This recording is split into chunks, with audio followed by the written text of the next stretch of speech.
జ్ఞాపకం చేస్తాను. రెండవ మాటలో వాడు ఏమి తీసుకుని వెళ్ళాడంట? తన వెంట ఏం తీసుకుని వెళ్ళాడు? తన ఆస్తిని సమకూర్చుకొని, ఎంత అయితే తండ్రి దగ్గర తను ఆస్తిని పొందాడో తను అంతటిని వెంట పెట్టుకొని వెళ్ళాడు. వెళ్ళినటువంటి ఈ వ్యక్తి ఏం చేస్తా ఉన్నాడు? దూరంగా వెళ్ళాడు, డబ్బు సంచిని చేత పట్టుకొని వెళ్ళాడు. ఏం చేస్తా ఉన్నాడు? ఏం చేస్తా ఉన్నాడు? చూడండి, ఒక 4-5 మాటలు ఇందులో నేను మీకు జ్ఞాపకం చేస్తాను. దూరంగా వెళ్ళినటువంటి ఆ కుమారుడు, ప్రియమైన వారలారా, మీ బిడ్డలు కూడా లేకపోతే ఎక్కడో దూరంగా చదువుతూ ఉండవచ్చు.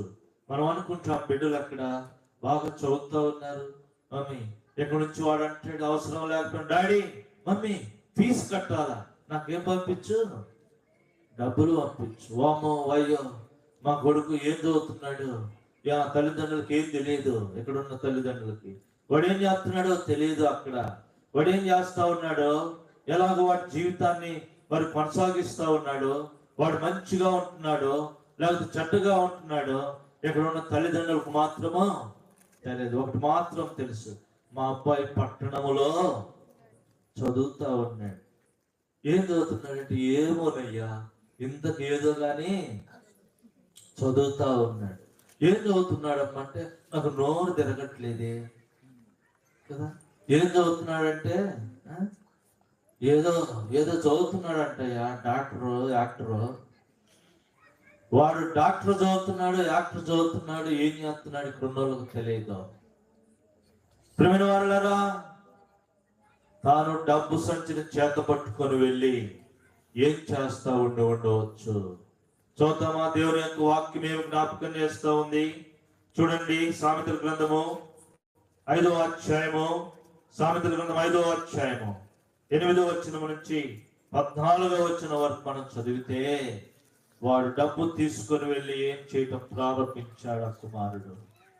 చదవండి, ఎవరైనా తీసిన వారు, చదువుకున్న వారు త్వరగా ముందుకు వెళ్ళటానికి సహాయపడండి. సామెతల గ్రంథం 5వ అధ్యాయము, సామెతల గ్రంథము 5వ అధ్యాయము 8వ వచనం నుంచి 14వ వచనం వరకు మనం చదివితే, వాడు ఏం చేస్తా ఉన్నాడంట? డబ్బు సంచి చేత పట్టుకొని, సామెతల గ్రంథము 5వ అధ్యాయము నేను చూద్దాం. చూడండి, 10వ వచనం. నీ ఆస్తి వలన పరులు తృప్తి పొందుదురు, నీ కష్టార్జితం అన్యుల ఇల్లు చేరును. ఎక్కడికి వెళ్ళాడు వీడు? ఎక్కడికి వెళ్ళాడంట? చూడండి, 8వ వచనములో, జార స్త్రీ అందు ఛాయకు పోక నీ మార్గము దానికి దూరముగా చేసుకొను.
లేటెస్ట్ పేర్లతో లేటుగా పిలుస్తారు. ఏమని పిలుస్తారు తెలుసా?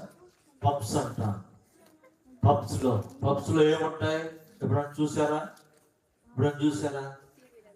టీవీలోనైనా చూడండి, అప్పుడప్పుడు చూపిస్తా ఉంటారు. లోకం తెలుసుకోవాలి. ఏముంటాయంటే వివాహము కానటువంటి అమ్మాయిలు అబ్బాయిలు కలిసి మందు తాగి ఏం చేస్తూ ఉంటారు? డాన్స్ చేస్తూ ఉంటారు. నా కొడుకు సాఫ్ట్వేర్ అయ్యా. వాడు సాఫ్ట్వేర్ కాదు, వాడు పెద్ద హార్డ్వేర్. నేను అప్పుడప్పుడు చెప్తా ఉంటాను, సాఫ్ట్వేర్ తెలిసినోడికి హార్డ్వేర్ తెలియాలి, హార్డ్వేర్ తెలిసినోడికి సాఫ్ట్వేర్ తెలియాలి. నా కొడుకు చాలా మంచివాడయ్యా, తండ్రి అనుకుంటున్నాడు. వాడు ఎక్కడున్నా బాగానే ఉంటాడు. వాడు నా పెంపకంలో పెరిగాడు కదా, వాడు డబ్బును పాడు చేయడు. వాడు పోయాడు, మళ్ళీ జాగ్రత్తగా తీసుకొని వస్తాడు సంచిని అనుకుంటా ఉంటే వీడేం చేస్తున్నాడంట? పబ్స్కి అలవాటు పడ్డాడు. ఇదిగో మత్తు మందుకు అలవాటు పడ్డాడు. మద్యములో జోగటానికి అలవాటు పడ్డాడు. ఇదిగో మర్యాదగా ప్రవర్తించటము మానుకుంటూ వచ్చినాడు. అల్లరితో కూడిన ఆటపాటలు డీజే మ్యూజిక్ పెట్టి, స్పీకర్స్ పెద్ద పెట్టి గుమా అని కొడతా ఉంటే వీళ్ళు ఏం చేస్తారో తెలుసా? డాన్సులు చేస్తూ ఉంటారు. తాగిన మత్తులో ఈ అమ్మాయి పోయి ఎవరిని పట్టుకుంటుందో, ఆ అబ్బాయి వచ్చి ఎవరిని పట్టుకుంటాడో కూడా అర్థం కాదు. భయంకరమైన జీవితం, దుర్మార్గమైన జీవితాన్ని ఈనాడు యువత జీవిస్తూ ఉంది. బహు నీచమైనటువంటి జీవితం. మనుషులు ఎవరు, సాధారణమైన మనుషులు ఎవరు మెచ్చనటువంటి జీవితం. కల్చర్ పేరుతో ఈనాడు మనుష్యుడు కల్మషంగా మార్చబడతా ఉన్నాడు, అపవిత్రుడిగా మార్చబడతా ఉన్నారు. ఒక మాటలో గట్టిగా చెప్పాలంటే, దేవుని యొక్క వాక్యాన్ని సందర్భాన్ని చూసి పేరుకు మాత్రమే యవనస్తులు జీవితంలో చేయాల్సిన పాడు పనులన్నీ కూడా చేస్తాడు. వాడి జీవితంలో అలాగే జరుగుతూ వచ్చింది. చిన్న కుమారుని యొక్క జీవితంలో ఏం చేస్తా ఉన్నాడంటే, కామ విలాసములకు అలవాటు పడ్డారు, పోకిరి చేష్టాలకు అలవాటు పడుతూ వచ్చాడు. అక్కడికి వెళ్ళిన తర్వాత కొత్త స్నేహితులు వచ్చేసారు. అయ్యో, మా తండ్రి ఇంట్లో ఉన్నప్పుడు మామూలు షర్టు ప్యాంట్ వేయించేవాడే, ఇప్పుడేంది జీన్ ప్యాంట్. తెలుసా మీకు జీన్ ప్యాంట్లు ఎట్లా వేసుకుంటారు? తెలుసమ్మా, పిల్లలు కొనిస్తున్నారు, అప్పుడప్పుడు కొనిస్తారు కదా. వాడంటే నాకు 6 ప్యాక్ 6 ప్యాకెట్లు ఉన్న ప్యాంటు కావాలంటాడు. ఏమి, ఇక్కడ చినిగిపోయిన ప్యాంటు, ఎక్కడైతే కనపడుతున్నామో ఇక్కడ చినిగిపోయిన ప్యాంటు, ఇక్కడ చినిగిపోయిన ప్యాంటు కదా. అమ్మాయిలు అయితే ఇక్కడ దాకా వేసుకోవాలి, ఇప్పుడు ఇక్కడ దాకానే వేసుకుంటారు డ్రెస్సులు. ఏంటంటే మోడర్న్, అధునాతనమైన జీవన విధానం, ఫ్యాషన్స్. ఫుల్ డ్రెస్ వేసుకోవాలి ఇప్పుడు. స్లీవ్లెస్ డ్రెస్సులు వేసుకుంటారు. ఇవన్నీ మీకు అర్థమవుతున్నాయా? ఏమ్మా, బిడ్డలు ఈ దినాల్లో ఎలాగుంటున్నారో చెప్తున్నా మీకు. స్లీవ్లెస్ డ్రెస్సులు. తల్లిదండ్రులు కూడా అలాగే ఉన్నారు. మమ్మీ నాకు స్లీవ్లెస్ డ్రెస్సులు కావాలంటే ఈమె ఇంకా స్లీవ్లెస్ డ్రెస్ ట్రాన్స్పరెంట్ గా ఉన్నాయి కొనిస్తుంది డ్రెస్సులు. ఏంటంటే మమ్మీ ఇది వేసుకో, బరువు, అది బరువు మొయ్యలేవు, ఇదైతే తేలిగ్గా ఉండేది. అక్కడికి వెళ్ళాడు, లేనిపోని అలవాట్లు, చెడ్డ అలవాట్లన్నీ నేర్చుకోవటము ప్రారంభించాడు. మొట్టమొదటి ఎక్కడికి వెళ్ళి ఎక్కడున్నాడంట? జార స్త్రీల దగ్గరికి వెళ్ళాడు. రెండవది ఎక్కడున్నాడు వీడు? కామ విలాసములతో, మద్యముతో మత్తుడై ఉండటం అలవాటు పడ్డాడు. అల్లరితో కూడిన ఆటపాట ఎక్కడ కనపడుతుంది మనకు? అల్లరితో కూడిన ఆటపాటలు. అక్క అల్లరితో కూడిన ఆటపాటలు ఎక్కడ కనపడతాయి మనకి? ఎక్కడ కనపడతాయి? చూడండి, ఎప్పుడైనా పండుగల పేరుతోటి, పబ్బాల పేరుతో చేస్తూ ఉంటారు.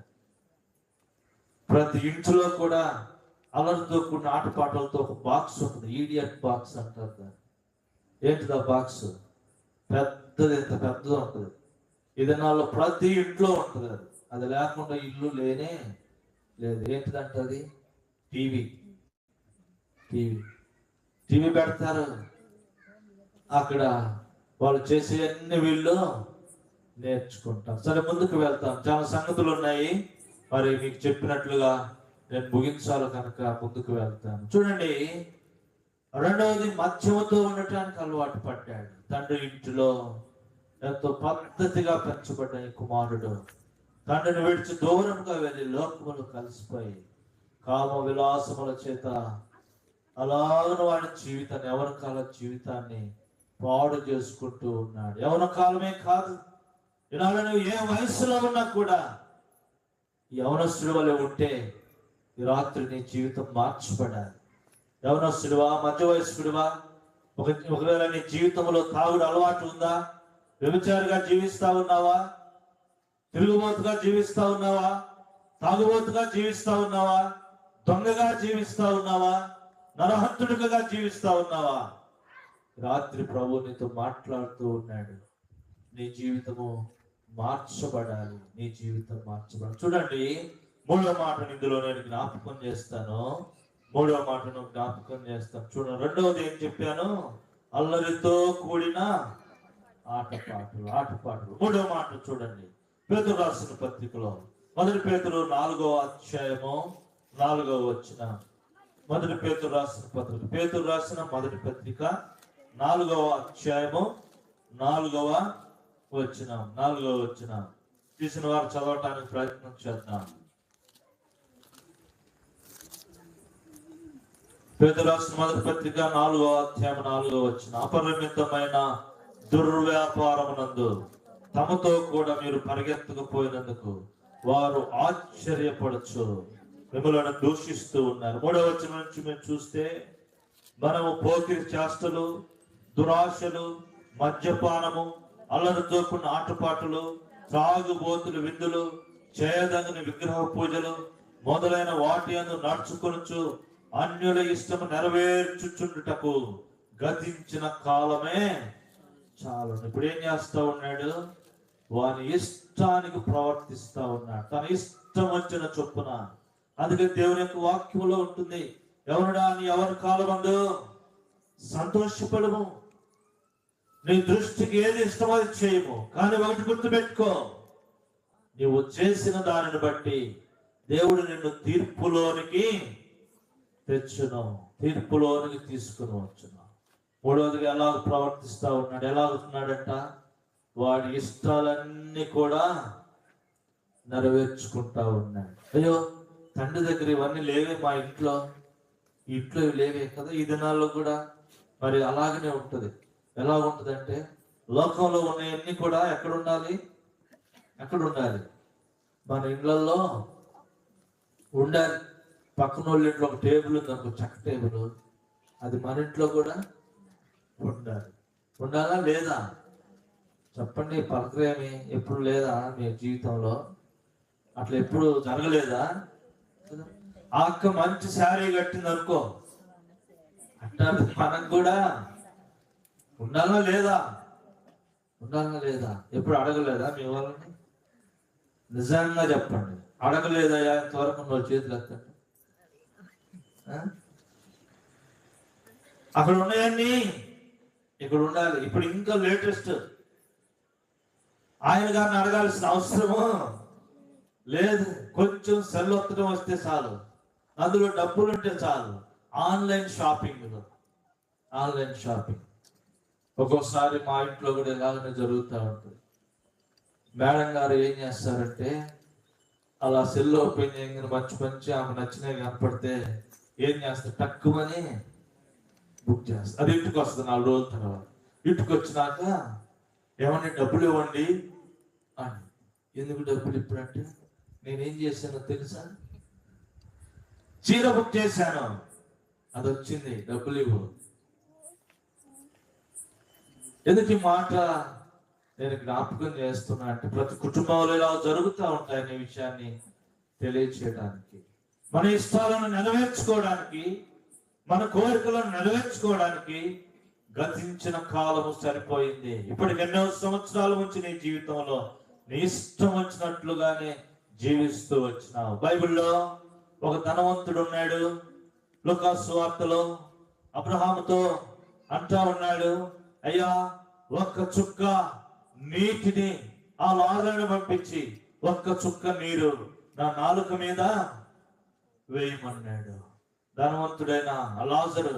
మరి అబ్రహాం అంటా ఉన్నాడు ధనవంతుడితో, కుమారుడా, నీవు లోకములో ఉన్నప్పుడు నీ ఇష్టము వచ్చినట్లు జీవించితివి. ప్రియమైన సోదరి సోదరుడా, దేవుని భయం లేక నీ ఇష్టం వచ్చినట్లు జీవిస్తా ఉన్నావేమో. ఇదిగో ధనవంతుడు ఇష్టం వచ్చినట్లు జీవించి నిత్యమైన నరకాగ్నికి వెళుతూ వచ్చినాడు. డబ్బు ఉంది కదా అని కనపడిన ప్రతిదీ కొంటూ పోతే, ఇదిగో మార్కెట్లో కనపడేది ప్రతిదీ నీ గృహంలో పెట్టి గృహాన్ని ఒక చెత్త షాప్ గా నువ్వు తయారు చేస్తా ఉంటే, ఈనాడు మన జీవితంలో పాడైపోతా ఉంటాం. డబ్బు విలువ తెలియక దాన్ని కోల్పోతూ ఉంటే, ఒకనొక దినాన అది లేక ఏడ్చే దినాలు జీవితంలో రాబోతా ఉన్నాయి. వాడు డబ్బు సంచి పట్టుకొని వెళ్ళాడు. ఏం చేస్తా ఉన్నాడంట, తన ఇష్టం వచ్చినవన్నీ కూడా చేయటము ప్రారంభించాడు. తన ఇష్టం వచ్చినట్లుగా జీవించడం ప్రారంభించాడు. చూడండి, మొట్టమొదటి అక్కడికి వెళ్ళాడు తన ఇష్టాన్ని బట్టి. ఏ స్థలమునకైతే వెళ్ళకూడదో ఆ స్థలాలకు వెళ్ళాడు. రెండవది, ఏదైతే తాగకూడదో, ఏదైతే చేయకూడదో దానిని చేశాడు. అందరితో ఆగలేదు. తన జీవితంలో తన మనసుకు నచ్చినవి, తన హృదయానికి నచ్చినవి, దేవుని యొక్క భయము లేకుండా మనుషులు కూడా ఇష్టపడని వాటిని వాడు చేయటము ప్రారంభించాడు. సరే, ఈ విషయాలతో ఆపుతాను. 3వ మాటలోకి వెళ్దాం, ఎందుకంటే సమయము 5 నిమిషాల దాకా 9 అయింది. 3వ మాట నేను మీకు జ్ఞాపకం చేయాలని ఇష్టపడతా ఉన్నాను. ఇలాగూ వాడి జీవితము కొనసాగుతూ ఉన్న దినాలలో వాడి దగ్గర ఉన్న డబ్బంతా కూడా ఏమైపోయింది, ఖర్చు అయిపోయింది. కనపడవన్నీ కొంటూ వచ్చినాడు. ఫ్రెండ్స్, కొత్త ఫ్రెండ్స్ తయారైపోయినారు. వాళ్ళందరిని కొనిస్తా వచ్చినాడు. బహుశా వాళ్ళందరితో కలిసి లోకంలో ఎంజాయ్ చేస్తా ఉన్నాడు. ఎంజాయ్ విత్ గంజాయ్ అన్నట్లు ఏం చేస్తాను. ఒక్కొక్కసారి డ్రింకర్ అడిగితే ఎందుకు తాగువాకన్నా అంటాడు. అందులో ఉన్న మత్తు నీకేం తెలుసు. ఒకసారి ఒక ఆయన అంటే ఏమన్నాడు చేసిన, నాకు స్పాన్సరా ఎంత ఉంది, నీ డబ్బులు ఏమన్నా ఇస్తున్నా, అది తాగబాకరా అంటే ఏమంటున్నాడు. మేము ఇది నిజంగానే జరిగిన సంగతి. నేను పుల్లల చెరువులో స్కూల్ నడుపుతా ఉన్న దినాలు అవి. పూర్తికాల పరిచర్యకు రాకుండా మరి టెంపరీ పరిచర్లో ఉంటూ స్కూల్ నడుపుతా ఉన్న దినాలు. అక్షయ ఇంగ్లీష్ మీడియం స్కూల్ అని పెట్టి నడుపుతున్న దినాల్లో మేము ఒక ఇంట్లో అద్దెకుంటే ఆ ఇంటి పక్కన ఒక గవర్నమెంట్ ఎంప్లాయీ, అంటే వంట మనిషి ఒక అతను, శ్రీను అనేటువంటి పేరు కలిగిన ఒక వ్యక్తి మా ఇంటి పక్కన ఉండటము ప్రారంభించాడు. వారికి రోజు ఏం కావాలా, ఈ సైజు బాటిల్ కావాలి, సైజు బాటిల్. రోజు తాగుతాడు, షాప్కి వెళ్తాడు, ఫుల్గా తాగుతాడు. జీతం రాగానే ఆ జీతపు డబ్బులు అక్కడే షాపులో కట్టి ఇంటికి వచ్చేస్తాడు. ఇంటికి వచ్చేటప్పుడు ఊక్కుంటా సీసా తెస్తాడు, బీర్ బాటిల్ తెచ్చి అక్కడ పెడతాడు. వానే చూడు అంటాడు. అవుతుందయ్యా, సారోళ్ళు పక్కన ఉన్నారు, మాట్లాడు బాబు, తాగున్నారు ఎట్టంట స్ట్రక్చర్ ఉంటే ఏంటంట, సార్ ఉంటే ఏంటంట అంటాడు. సర్లే బాగానే ఉంది. నేను బాగా మామూలుగా తాకుండా ఉన్నప్పుడు అన్నా శ్రీనన్నా, ఎందుకన్నా డబ్బులు ఎందుకు పాడు చేస్తున్నావు, అమ్మాయికి ఫీజు కట్టు. ఆ పాప మా స్కూల్లోనే చదువుతా ఉంది, రేష్మ అని పాప పేరు, ఫీజు కట్టరా అమ్మాయికి అంటే, అమ్మాయికి ఫీజు లేదు. సరే, ఎలాగో దినాలు గడిచిపోయినాయి. సహోదరి మాత్రం ప్రార్థనకు వస్తుంది. ఒకరోజు బాగా తాగాడు, ఇంటికొచ్చి బెడ్రూమ్లోకి వెళ్ళి బుడబడని పాసు పోసాడు మంచం దగ్గర. ఎక్కువ తాగాడు. తాగి అలాగ ఓక్కని కక్కున్నాడు. ఇక చూసుకో, అక్కకి ఏమొచ్చింది, కోపం వచ్చేసి ఇక్కడున్న ఈ పైట్ సింగర్ తీసి ఇలా దోపింది. ఇలా చూసింది, పక్కనే ఇత్తడి బిందె ఉంది, ఇత్తడి బిందె తీసుకొని కొట్టింది. కొట్టి దెబ్బకే కింద పడ్డాడు. మళ్ళా లేపి మళ్ళీ కొట్టింది. వీళ్ళు భార్య భర్తలు ఇద్దరు కొట్టుకుంటున్నారులే, ఎందుకని నేను పక్కన కొడతా ఉంటే అబ్బా అమ్మా అయ్యా అంటున్నాడు. మళ్ళీ అంటున్నాడు, ఏమే తన్నింది బాగా తన్ని, వీడు మళ్ళీ మత్తు నన్ను దంతాడని వదిలిపెట్టి వెళ్ళిపోయిందంట. పరారైపోయింది, భయపడింది సిస్టర్, భయపడి వెళ్ళిపోయి దాక్కుంది. ఇక బయటకు వచ్చి అంటున్నాడు, ఈ సీన్ గారి దెబ్బంటే అలా ఉంటది మరి అంటే, బయట మేమేదో వింటున్నామని లోపల మెత్తగా తన్నులు తిన్నాడు. బయటకు వచ్చి అంటున్నాడు, సీన్ గారి దెబ్బంటే అట్టని అటు ఇటు చూసి, అబ్బా ఏందా ఇట్ట కొట్టావు, డబ్బంతా కూడా పోయింది. వాళ్ళ అమ్మగారు వచ్చేది, ఏడుస్తా ఉండేది. అయ్యా, వాళ్ళ నాన్న ఉద్యోగం వీడికి పెడితే వీడు తాగి కనీసం ఇంటికి ₹1 కూడా తీసుకురాలేదు. ఆ పిల్ల కూలికి పోయి తీసుకొచ్చే డబ్బులు కూడా వీడే తన్ని తీసుకుపోయేవాడు. వీడి జీవితంలో కూడా అలాగే జరిగింది. డబ్బులన్నీ అయిపోయినాయి. ఒకనొక దినాన ఆకలి అవుతా ఉంటే ఆకలికి తట్టుకోలేక ఇప్పుడు ఏం చేశాడంట, ఒకని చెంత చేరాడు.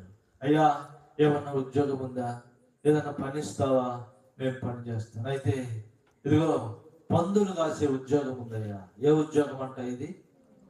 పందులు కాసేటువంటి ఉద్యోగం.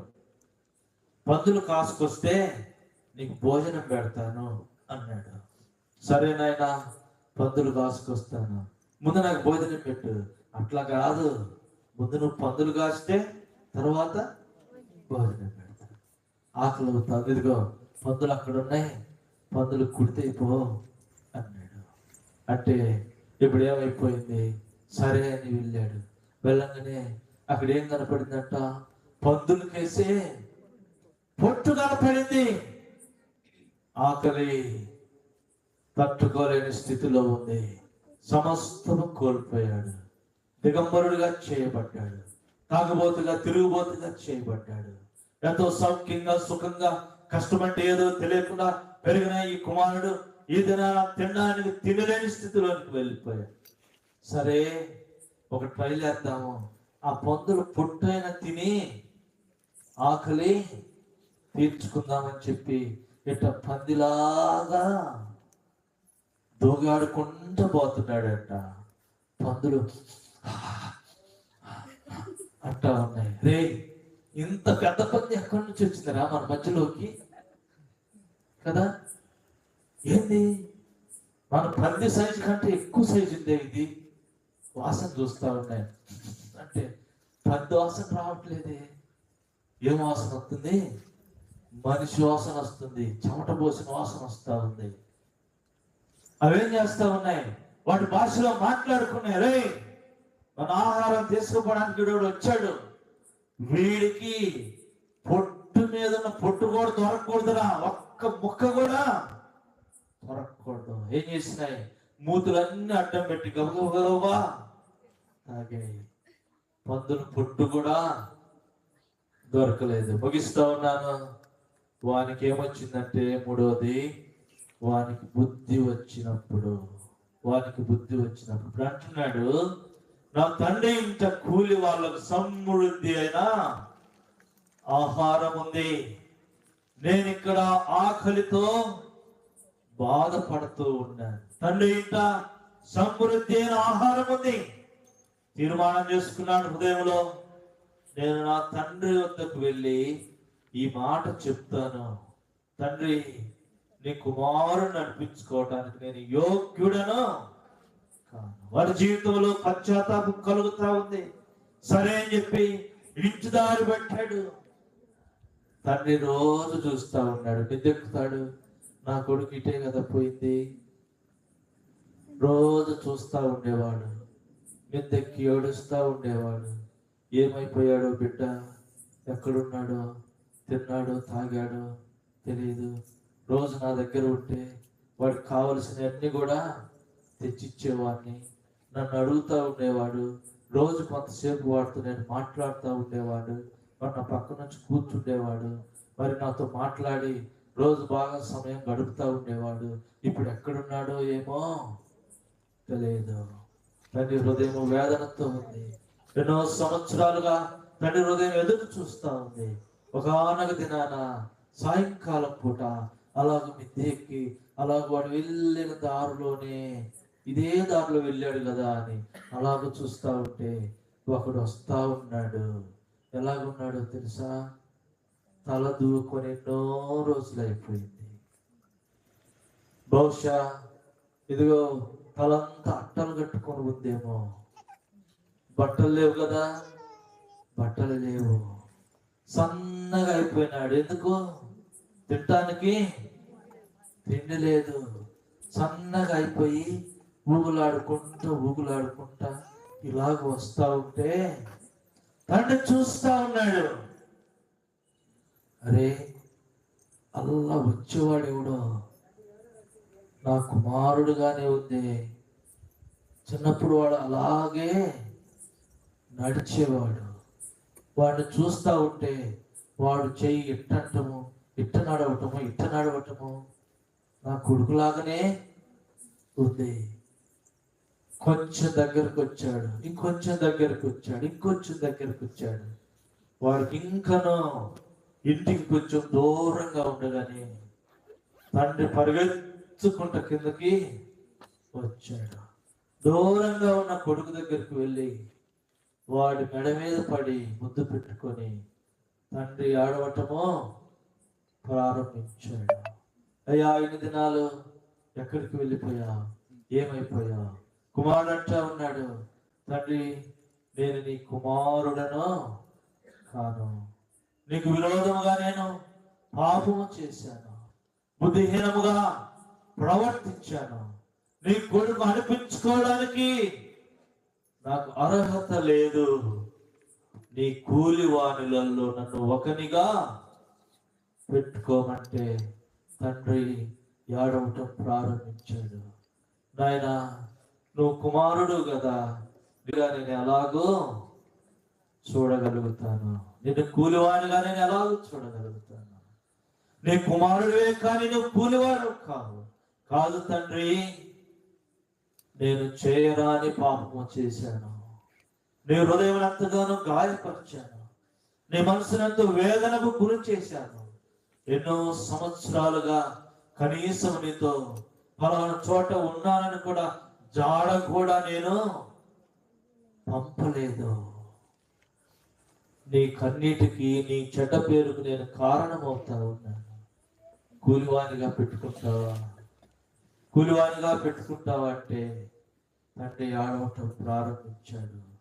కుమారుడా, నీవు కూలివాడు కాదు, నీవు కుమారుడివి. అయ్యా, నీ ఆస్తి అంతా పోగొట్టాను కదా నేను, అయినా పర్వాలేదు. నీకు చెడ్డ పేరు తెచ్చా కదా, అయినా పర్వాలేదు. ఇన్ని సంవత్సరాలు నీ హృదయం వేదనకు గురి కావడానికి కారణం నేనే కదా, అయినా పర్వాలేదు. లోపలికి తీసుకువెళ్ళాడు, అందరిని పిలిచాడు, అంటా ఉన్నాడు, ఇక్కడ రండి, ఈరోజు పని వాళ్ళందరికీ సెలవు. ఎందుకు సెలవు? ఇదిగో ఈ నా చిన్న కుమారుడు చనిపోయి తిరిగి బ్రతికాడు, తప్పిపోయి తిరిగి దొరికాడు. ఈ రాత్రి ప్రియమైన సహోదరి సహోదరుడా, నీ జీవితంలో దేవుని ప్రేమను అర్థం చేసుకుంటావా? నీ కొరకు ఎన్నో సంవత్సరాలుగా గాయపడిన ఆస్తములు అలాగే శాపబడినవిగా ఉంటా ఉన్నాయి. నీ కొరక ఎన్నో ఏళ్లుగా దేవుని కనులు నీ కొరకు ఎదురు చూస్తా ఉన్నాయి. ప్రభు దగ్గరికి రాగలుగుతావా? మోకరించండి, ప్రార్థన చేస్తాను. మోకరించండి, ప్రార్థన చేస్తాను. ఒక్క నిమిషం మోకాళ్ళ మీద ఉంటాను. అనేకమైన విషయాలు ఉన్నాయి, కానీ నేను మీకు జ్ఞాపకం చేయలేదు, సమయం లేదు.